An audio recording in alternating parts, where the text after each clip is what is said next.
গত কয়েক মাস ধরেই উনি খুব ঘন ঘন আক্রান্ত হচ্ছিলেন।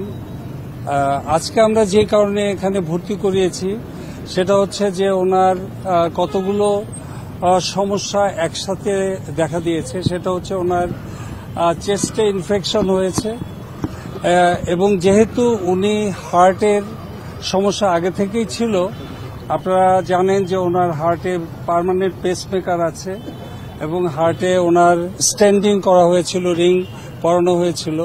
তারপরেও ওনার মাইট্রাল স্টেনোসিস নামে একটা কন্ডিশন আছে। সেই জন্য চেস্টে ইনফেকশন হওয়াতে ওনার একসাথে হার্ট এবং ফুসফুস দুটোই অ্যাট এ টাইম আক্রান্ত হওয়াতে ওনার খুব রেসপিরেটরি ডিস্ট্রেস হচ্ছিল এবং এখানে আমরা খুব দ্রুত ওনাকে নিয়ে এসেছি।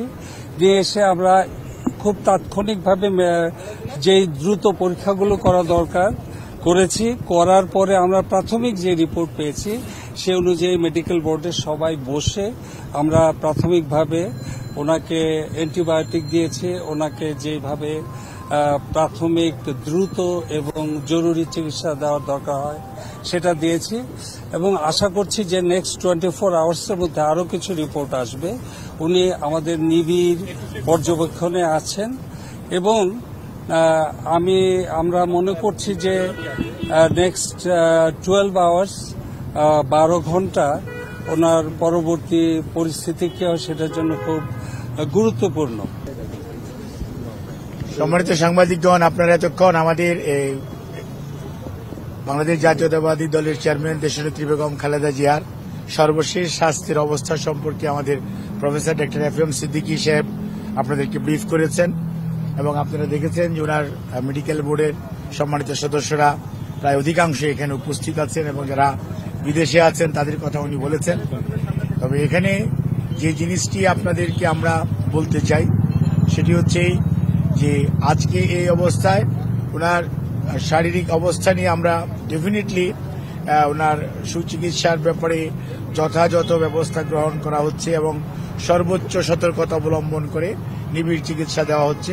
বাট এটাতে অত্যন্ত উৎকণ্ঠিত হওয়ার কোনো বিষয় বলে আমরা মনে করছি না। আমরা মনে করছি যে ওনার চিকিৎসাটা যদি এখন যেভাবে শুরু হয়েছে আজকে আলহামদুলিল্লাহ, এটা যদি আগামী 12 ঘন্টা যেটি বললেন প্রফেসর এফএম সিদ্দিকী সাহেব, মেডিকেল বোর্ডের তত্ত্বাবধানে ওনারা আবার বসবেন।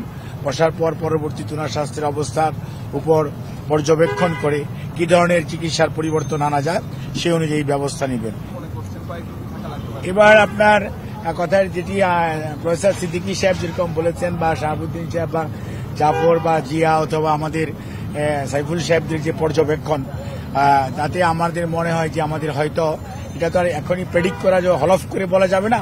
তো সবকিছু নির্ভর করবে যে চিকিৎসা শুরু হয়েছে, পরীক্ষা নিরীক্ষার রেজাল্ট কি আসে এবং এর পরবর্তীতে উনি কি ধরনের রেসপন্ড করে তার উপর নির্ভর করবে ওনার কতদিন হসপিটালে থাকতে হবে। কাজে এখানে অগ্রিম কোনো ধরনের ভবিষ্যৎবাণী করাটা সঠিক হবে না। ধন্যবাদ।